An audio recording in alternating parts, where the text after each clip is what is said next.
Today I'll be reacting to 5 soft drink brands I only encountered after moving to America. My friends, this should be a fascinating one and I actually wonder what those brands are. But before I go into that, let me ask you for one thing. If you can leave a like, thank you so much. It's the best way to show support. If you can subscribe, well, in that case, forget about it. You make my day. Have that in consideration. Now, link for the original video in my description and let's play it. I know there's a lot of Mountain Dew fans out there. I'm not picking a fight with you or the company. And in any event, I'm not the person to take advice from. I come from a country that puts fries on bread. It's true. Hello, I'm Lawrence and I'm on a quest to uncover all of the memos that Britain and America lost in the pond, and one of those memos pertains to fizzy drinks, or pop, or soda, or canned tooth decay. Of course, Okay, in my book, soda. The other expressions I'm not even aware. growing up in Britain, I'm no stranger to bad teeth, nor to the fact that both countries know a thing or two about soda. For its part, Britain revels in some of its own brands, but there are own brands and then there are own brands. And then, of course, Britain has brands of soda from the very country I've now lived in for 12 years. And this includes some of the big names like Coca-Cola, Pepsi, Dr. Pepper, Fanta, and Listerine. Dr. Pepper? Wait, wait. He is talking about the UK, right? And then, of course, Britain has brands of soda from the very country I've now lived in for 12 years. And this includes some of the big names like Coca-Cola, Pepsi, Dr. Pepper, Fanta, and Listerine mouthwash. What do you mean? Of course we can include it. Listerine mouthwash is readily available all across the UK. Okay, but stop the jokes. There is one thing that is very serious here. Dr. Pepper is available in the UK? Okay, this may sound very ignorant, but I thought Dr. Pepper was a thing mainly in Texas. Oh my god, they are already importing. Okay, this is really... okay. Yeah, okay, I was not aware at all.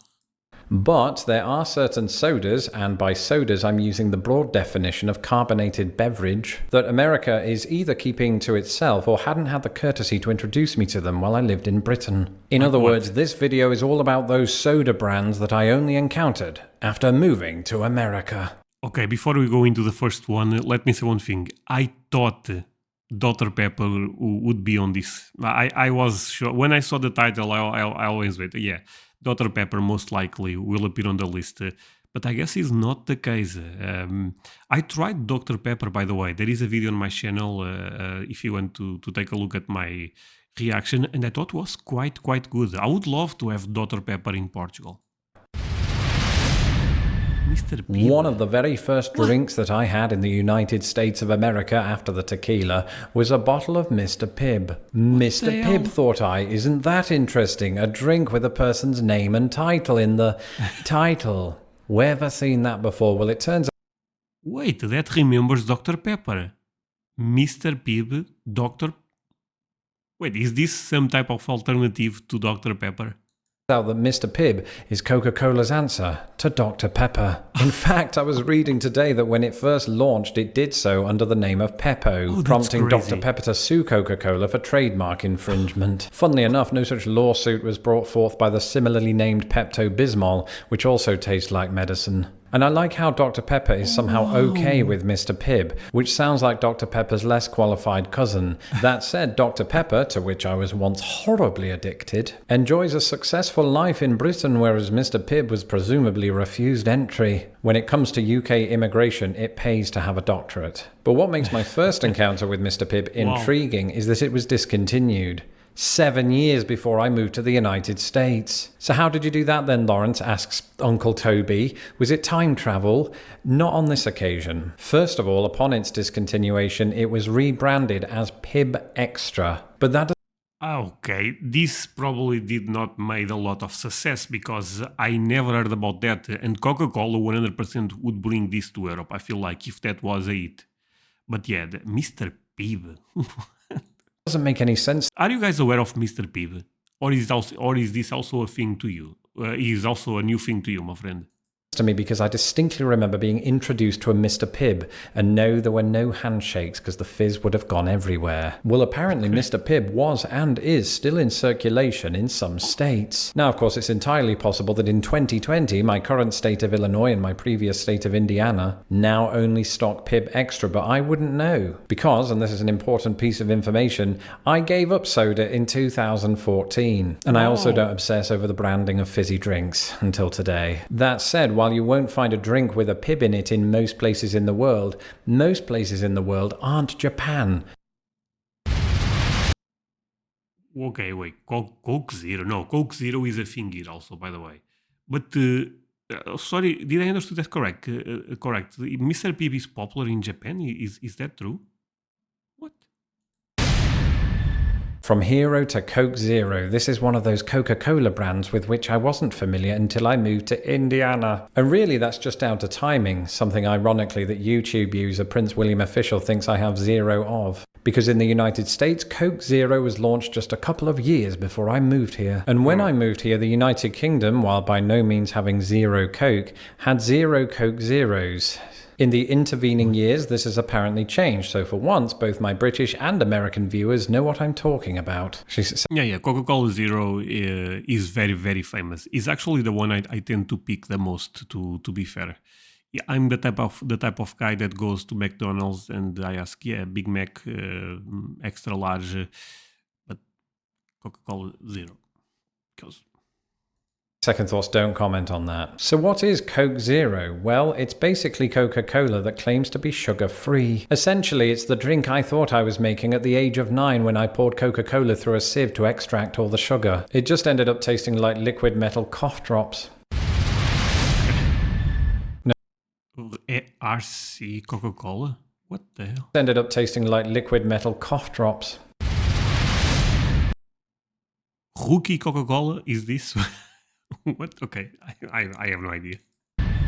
No matter where you look, it seems like every single soft drink has its cheap alternative knockoff. Dr. Pepper has Mr. Pibb, Pepsi has Diet Pepsi, and in America, Coca-Cola has RC Cola. And I say in America, but it turns out that this alternative is available in 67 other countries, none of which are the United Kingdom. On the one hand, this is ironic because the letters RC stand for Royal Crown. On the other, it would be difficult to market this drink in Britain because RC sounds like RC. As for the drink itself, it did originate in the United States, and what does it taste like? Well, have you had Coca-Cola? It's like somebody took that and disguised it with a comedy mustache. It's basically one of those drinks that gets relegated to being a Okay, to be honest, looks cool. chaser, which in some ways can be beneficial for that drink because you get so plastered you think it's amazing. And then you tell everybody on Twitter about it at 4 a.m. Now, I've just realized it is possible that if you're reading my tweets at that time of the morning, you might be the sort of person that consumes this. Monster Energy. No, but okay, maybe when he moved to America, this was not a thing in the UK. I'm pretty sure Monster Energy is a thing here. Is a thing there. It is a thing for sure. This is very, very popular. So yeah, I did not even remember Monster Energy, but yeah, Monster is very famous. My first job in the United States was working as a call center agent. And for anybody that doesn't know, working in a call center is all about metrics. So how many daily calls are you taking? How frequently are you resolving your customer's issue? And good grief, Josh is taking his 9th toilet break. But there's one metric that stood out to me more than most: the amount of staff members drinking something called Monster Energy. What are all of these tins with what looks like a graffitied version of the letter M? Is this a nightmare version of McDonald's? So I inquired, and the general consensus seemed to be that this was an awesome alternative to coffee. The problem was, people were so busy focused on the energy part, they forgot that it also turns you into a monster. It's like most energy drinks. When I lived in the UK, I was addicted to Red Bull because it did. Yeah, so Monster is something that is very popular here, but when I was in college/university, I actually ended up drinking a lot of Red Bull at the time because I tried to stay awake to finish some work because of my studies. But that stuff, no matter if it's Monster or Red Bull, is not good for you. But it's still something that I like. From time to time, I buy a Red Bull or a Monster because the flavor is different. But those type of let's say sodas, even though I don't even consider those sodas, they are very very addicting.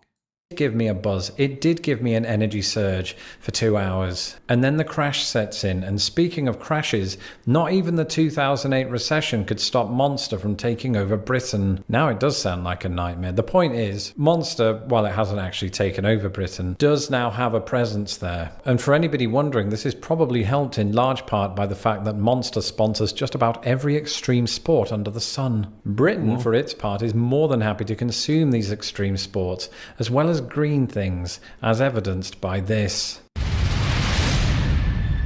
Mountain Dew. Okay. I already tried this, by the way. Well, that I also thought was good.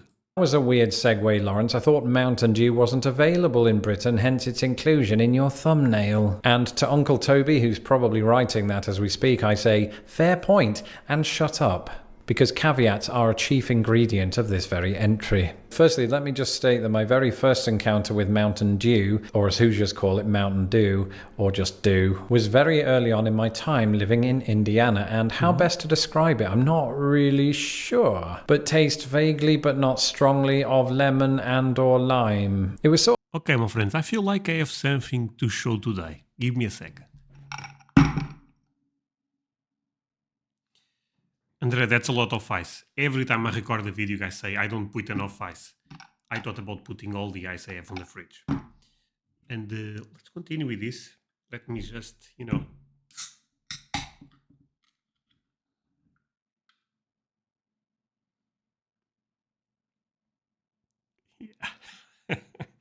Mountain Dew Spark with a blast of raspberry lemonade.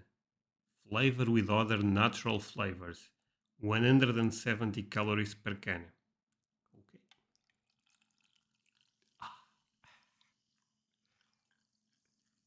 Okay. Actually, this is a lot of ice. Oh my god, what I did. Can the ice please melt? Oh, it already did. Fantastic. Okay, my friends, cheers.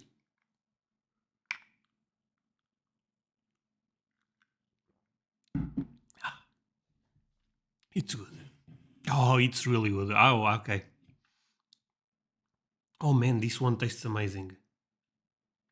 I was not even aware of this mix.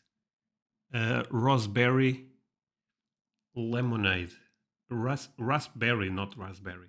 Oh, this is really good, my friends. I like Mountain Dew. I don't know why Lawrence is eating. Not eating. I mean, this is a personal. Everyone have different preference, but let's pay attention more. with Mountain Dew, or as Hoosiers call it, Mountain Dew, or just Dew, was very early on in my time living in Indiana, and how best to describe it, I'm not really sure. But taste vaguely but not strongly of lemon and or lime. It was sort of middle of the road, or should we say, center of the mountain trail. It was neither the reason I gave up pop nor an incentive to go back to it. It's just there. I know there's a lot of Mountain Dew fans out there. I'm not picking a fight with you or the company. And in any event, I'm not the person to take advice from. I come from a country that puts fries on bread. But I also come from a country I discovered today that has flirted with Mountain Dew. Firstly, it was apparently released in the United Kingdom in 1996, presumably to little fanfare, because it was phased out in 1998. However, I was today years old when I discovered that a different tasting drink by the name of Mountain Dew has been available in the UK since What? Really? My friends, this one I had to import. This is like $5 or something. Is maybe not that much, but comparing with what you guys pay here, this is really expensive. But I figured I bought this to make a video, and this one ended up not opening at the time. The video is already live on my channel if you want to watch. But the Mountain Dew and Dr. Pepper, I thought ended up being really good. Amazing surprises to me, because I believe they If I had this here, I would buy it 100%. Not all the time because I still like Coca Cola, Fanta, all of those. But Mountain Dew is a great option. I really like it. Same goes to Dr. Pepper. 2010. That's it for this episode. Let me know in the comments below if you think I should have that version of Mountain Dew shipped over here so I can compare the two, thus lifting temporarily my abstinence from soda pop. If you like what you see here and you're specifically into pictures of my cat, why not follow me on Twitter at LostInThePondUS, and as ever, don't forget to subscribe to my channel so that my videos don't get lost in the pond. A Coca-Cola Company sized thank you to all of my patrons who make these videos possible. If you would like to become a patron and support this channel, you can do so at patreon.com/LostInThePond. Anyone who becomes a patron will get access to my secret live stream, and anyone who pledges $5 or more a month will be able to hear some of the highly acclaimed music that I've been composing, highly acclaimed by my mum. Till next time, cheers. Okay, this was amazing. Glorix always does great content. One thing that I realized is end up putting too much ice. Okay, this is a bit of a mess, but it's really cold. So, I'm telling you, my friends, I made a couple of videos where I tried stuff, and the comments are always the same. Not enough ice. André, what the hell? We need ice. A lot of ice. Americans like ice. Well, end up going a bit extreme on this one, but I hope you had fun with me, my friends. Really means a lot that you guys end up staying until the end. Wait a second. 6 grocery stores I only encountered after moving to America? My friends, should I watch this one? Leave me the number 6 if I should watch this one, because this could be a lot of fun, I feel like. But yeah, thank you so much for watching. See you guys in the next one.